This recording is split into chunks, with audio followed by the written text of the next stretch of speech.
Iya. David tahun berapa datang ke Taiwan? Saya datang ke Taiwan tahun 2007, September 2007. Berarti sudah Kurang lebih 15-16 bulan kali ya. 16 bulan, Iya. 1,5 tahun. Pertama kali datang ke Taiwan bisa berbahasa Mandarin dengan fasih. Saya kebetulan dulu pernah les Mandarin di Jambi, tapi kemudian di Bandung saya tidak pernah praktek lagi, jadi sampai ke sini juga agak canggung sedikit, tapi perlahan-lahan menyelesaikan diri. Oke, sekarang di sekolah ada tidak menyediakan kursus gratis Mandarin? Di sekolah ada kursus gratis Mandarin. Terus selama ini tantangan yang paling besar sekolah di Taiwan itu apa aja? Kalau untuk pertama-tama mungkin culture shock kali ya. Kita bergaul dengan teman-teman yang dari lokal, dari Taiwan, kita mesti mengerti budaya mereka, dan kadang-kadang mungkin ada waktunya kita perlu menyesuaikan diri. Boleh tidak memberikan gambaran sedikit kira-kira perbedaan budaya Indonesia dengan kebudayaan di sini itu seperti apa saja gitu? Saya rasa mungkin di Taiwan lebih, maksudnya gimana ya, lebih orangnya lebih segan-segan gitu, atau jadi ngomongnya mesti lebih halus gitu. Mungkin kalau menurut saya.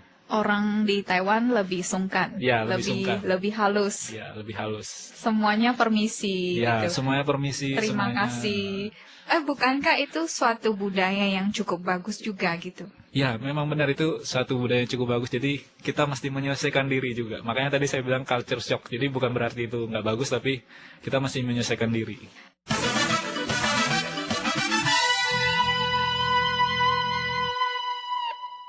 Selain yang seperti itu ada nggak yang lain misalnya, atau komunikasi gitu, komunikasi dengan dosen atau komunikasi di luar gitu saat David di lab gitu, bagaimana interaksi dengan teman-teman dalam satu teamwork atau dalam satu grup itu harus bagaimana?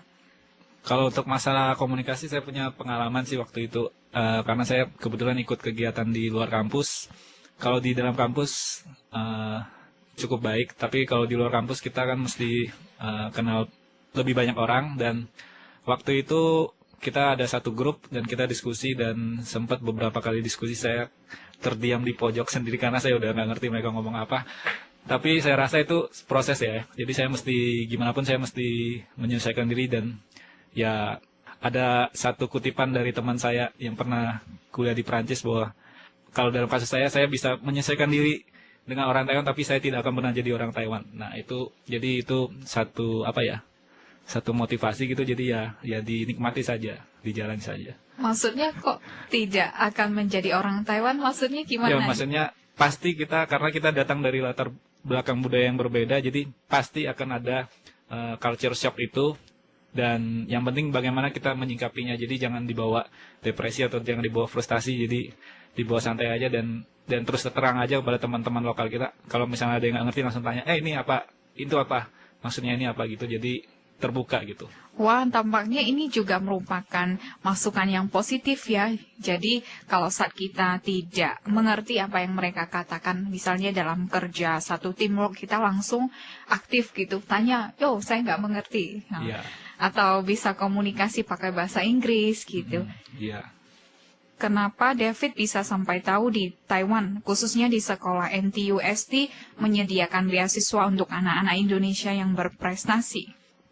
Karena NTUST mendapatkan dana dari pemerintah selama 5 tahun, kemudian selama mereka mendapat pinjaman itu mereka alokasikan buat beasiswa, kemudian mereka giat mempromosikan NTUST itu ke Indonesia, dan kebetulan ke universitas saya ada promosi dari NTUST, dan juga ada beberapa dosen yang ikut terlibat dalam promosi itu, jadi saya mengetahuinya dari situ. Kalau boleh tahu, kenapa sekolah giat mempromosikan beasiswa itu kepada orang-orang Indonesia?